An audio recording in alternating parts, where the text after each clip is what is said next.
Hello students, we are continuing with chapter 1 geography. We were discussing about land resources.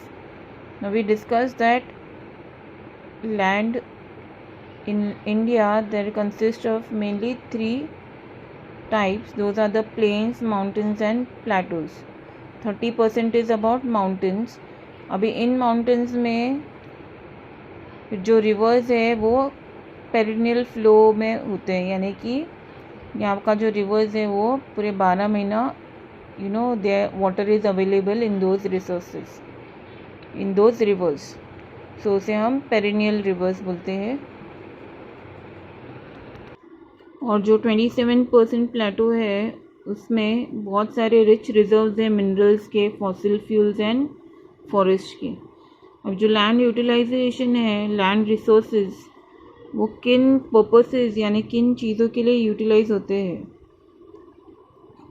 First is the forest, land not available for cultivation. Okay, land is used for forest, बहुत सारे पेड़ उगाने के लिए।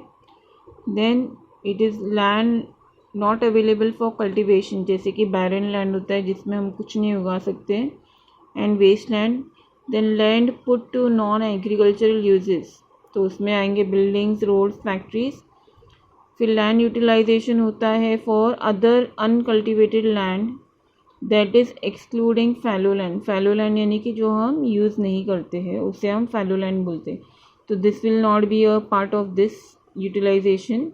उसमें होते हैं permanent pastures and grazing land, जो हम लोग फार्मिंग के लिए नहीं यूज़ करते बल्कि पैस्चर्स यानी कि जो एनिमल्स हैं उनके ग्रेजिंग के लिए घास उगाई जाती है, उन्हें हम ग्रेजिंग लैंड भी बोलते हैं। Then we have land under miscellaneous tree crops, groves. This is also not included in net sown area, यानी कि जो टोटल सोइंग एरिया है, एग्रीकल्चरल एरिया है, उसमें ये गिना नहीं जाता है। जैसे कि ग्रोव्स होते हैं, जैसे मैंगो ट्रीज के ग्रोव्स होते हैं, ओके, आमराई जिसे हम बोलते हैं वो। फिर है culturable waste land left uncultivated for more than 5 agricultural years. तो ऐसे कल्टिवेबल लैंड, वेस्ट लैंड है जो 5 साल तक किसी ने यूज़ नहीं किया है फॉर कल्टिवेशन, वो आएगा अंडर अनकल्टिवेटेड लैंड। फिर है fallow land. In fallow land we have current fallow that is left without cultivation for 1 or more than 1 agricultural year, यानी कि 1 साल तक किसी ने उसे यूज़ नहीं किया है for cultivation, that comes under fallow land. Then other than current fallow left cultivated for 1 to 5 years, तो ये अदर करंट फैलो लैंड में आएगा। Then the next is the net sown area. This is the area sown more than once in an agricultural year. तो एक साल में एक बार से भी ज़्यादा बार उसे यूज़ किया जाता है। And the net sown area is known as the gross cropped area also. Okay, so this is important how the land resources are used for the following purposes. Now we come to the next topic, the land use in India. अभी land use जो है वो determine होता है 2 factors से। पहला एक physical factors and the next is the human factors. Physical factors में इंक्लूड होगा टोपोग्राफी, क्लाइमेट, सॉइल टाइप्स, और ह्यूमन फैक्टर्स में इंक्लूड होगा population density, technological capability and culture and traditions. तो land use pattern in India is divided into physical and human factors. Here is a nice graph pie diagram which is shown for showing the different land available in India in different percentage. Okay, now when we talk about India, in India 3.28 million square kilometer of area is available. According to the data, only 93% of that total area is available for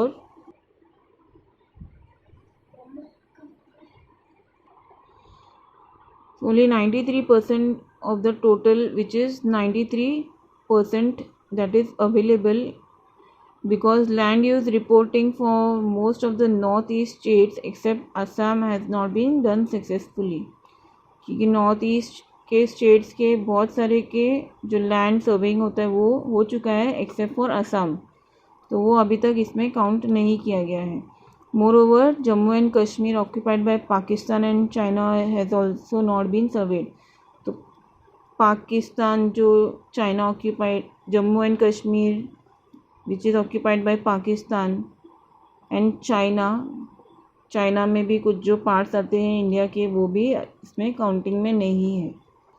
फिर उसके बाद land under जो pasture होता है यानी कि जो चारे के लिए यूज़ किया जाता है ग्रासलैंड्स, तो वो जो पैस्चर लैंड है वो भी डिक्रीज़ हो गया। तो इतना सारा जो कैटल का पॉपुलेशन है उसको हम कहाँ से they won't be able to feed those animals because of the less in the pasture land. तो इसकी वजह से उन्हें इसकी कॉन्सिक्वेंसेस भुगतनी पड़ती है ना। Most of the other than the current fallow lands are either poor quality और the cost of the land is very high. Hence these lands are cultivated once or twice in about 2 to 3 years। तो कहाँ क्या होता है, कभी कभी land का quality बहुत ख़राब होता है ऐसे फैलो लैंड्स का जहाँ पे पेस्चर उगाए जाते हैं, या फिर उसका कॉस्ट इतना ज़्यादा होता है कि 2-3 साल के बाद एक ही बार वहाँ पे क्रॉप्स उगाए जाते हैं। So now if all these lands which are not included in the net zone area यानी कि टोटल जो जोन एरिया है, तो हमारे इंडिया का टोटल परसेंटेज होता है 54% of the total reporting area. The pattern of net sown area varies greatly from one state to another. तो हर एक स्टेट में अलग अलग है सबका नेट जोन एरिया। तो it is 80% of the total area in Punjab and Haryana. तो पंजाब एंड हरियाणा में 80% है और 10% अरुणाचल, मिज़ोरम, मणिपुर और अंडमान में सिर्फ 10% है। तो इस तरह से हम देख सकते हैं कि दो अलग जगहों पे नेट जोन एरिया का परसेंटेज है जो बहुत ही डिफरेंट है। Now the forest area in our country is very low. It is 33% of the total geographical area. Now, forests are considered important, essential for maintaining ecological balance. Now, the livelihood of millions of people who live on the fringes of these forests depend on it. तो जो लोग जंगल पे dependent है, forest पे dependent है, उनका livelihood इन forest पे ही है।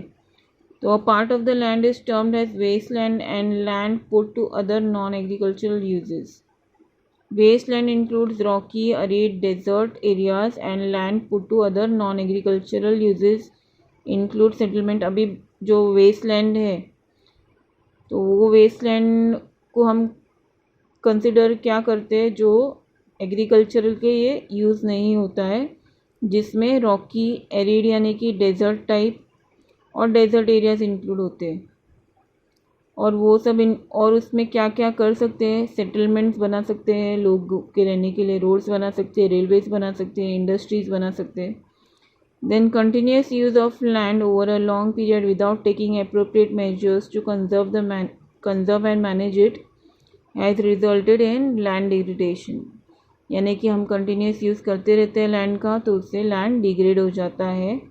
तो इसकी वजह से बहुत ही सीरियस रिपरकशंस यानी कि जो थ्रेट्स हैं सोसाइटी पर और एनवायरनमेंट पे हुए हैं। Now we come to the land degradation and conservation measures. अभी लैंड जो है हम बहुत समय से यूज़ करते आ रहे हैं। 95% of the land 95% of land से हम अपना जो बेसिक नीड्स है, फूड का, शेल्टर का, क्लोथिंग का, वो सब हम उससे ही निकलते हैं। फिर human activities have been brought about to degradation of land. तो ह्यूमन एक्टिविटीज़ की वजह से लैंड जो है डिग्रेड हो गया है। तो अभी some human activities like deforestation, पेड़ों का काटना, माइनिंग, ग्रेजिंग, क्वारिंग यानी कि खड्डे खोदना माइंस के लिए, तो ये सब की वजह से लैंड डिग्रेड हो गया है। फिर बहुत सारे माइनिंग साइट्स है जो ऐसे अबांडन किए जाते हैं। ओके, फिर बहुत सारे स्कार्स जो है वो ऐसे ही छोड़े जाते हैं, यानी कि गड्ढे वगैरह भरे नहीं जाते, ऐसे ही छोड़े जाते हैं।